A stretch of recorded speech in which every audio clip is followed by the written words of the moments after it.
देखिए, सृष्टि की बात करें तो सृष्टि है क्या?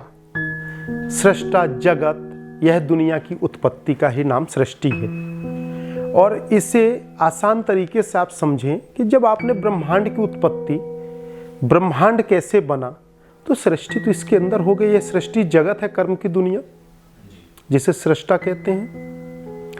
तो सृष्टा की उत्पत्ति भी इसी तरह से एक विस्फोटक से ही हुआ और जलमग्न से जैसे तस्तरी खिसका तो यह संसार की संरचना हुई। कहते हैं ब्रह्मा शब्द से उत्पत्ति कोई ऐसी ऊर्जा है जिसको ब्रह्मदेव के नाम से हम जानते हैं, जिन्होंने सृष्टि का रचना किया।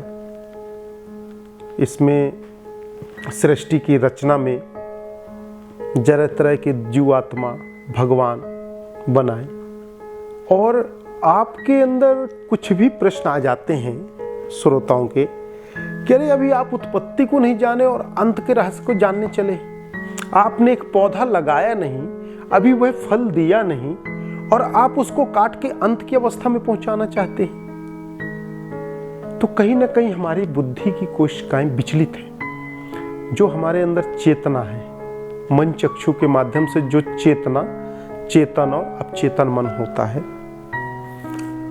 उसका विचार है। तो सृष्टि की उत्पत्ति से आज हम इस अवस्था तक पहुंचे हैं कि हम ध्यान साधना के माध्यम से सृष्टि के अनसुलझे रहस्य समझ सकते हैं। ब्रह्मांड और ग्रहों और ब्रह्मांड के अंदर और बाहर के अनुभूतियां और रहस्य को मैं पहले बता चुका हूं।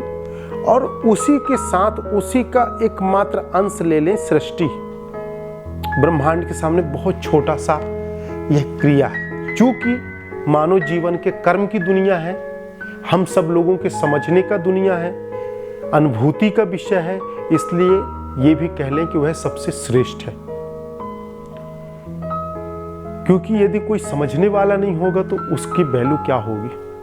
किसी जीवात्मा या किसी जानवर के सामने हम बहुत सारे हीरा मोती सोना चांदी पैसा या भगवान की मूर्ति रख दें तो वो नहीं समझेगा। वह समझने और सोचने की जो क्षमता और ऊर्जा है वह मनुष्य प्राणी के अंदर ही है। हम ही हैं जो हर चीज को समझ सकते हैं भली भांति। तो सृष्टि को आप ये समझे कि यह समस्त ब्रह्मांड जब काया के अंदर है तो एक नाभि के पास एक ऐसा तत्व है जहां पर पृथ्वी लोक की अनुभूति होती है। उसे सृष्टि के रूप में देखा जा सकता है और उसे सृष्टि के रूप में देखकर, अनुभव कर उस रहस्य को स्वयं आप लोग समझें। यदि मैं अपने अनुभव बताऊंगा, वह मेरा विचार है, मेरी यात्रा है, उसे आपका मन कल्पना कर लेगा। और कल्पना एक महल हो सपनों की तरह है, एक रेत का महल बनाएगा जो आंख खुलती ही आपके अंदर से ओझल हो जाएगा। आप स्वयं यात्रा पर निकले, अंतर यात्रा में आपको स्वयं की अनुभूति होगी, वह अनुभूति आपकी अद्वैत होगी। और उस अद्वैत में आपको एक आनंद की अनुभूति होगी। तो उसके अंत का भी रहस्य मिल जाएगा।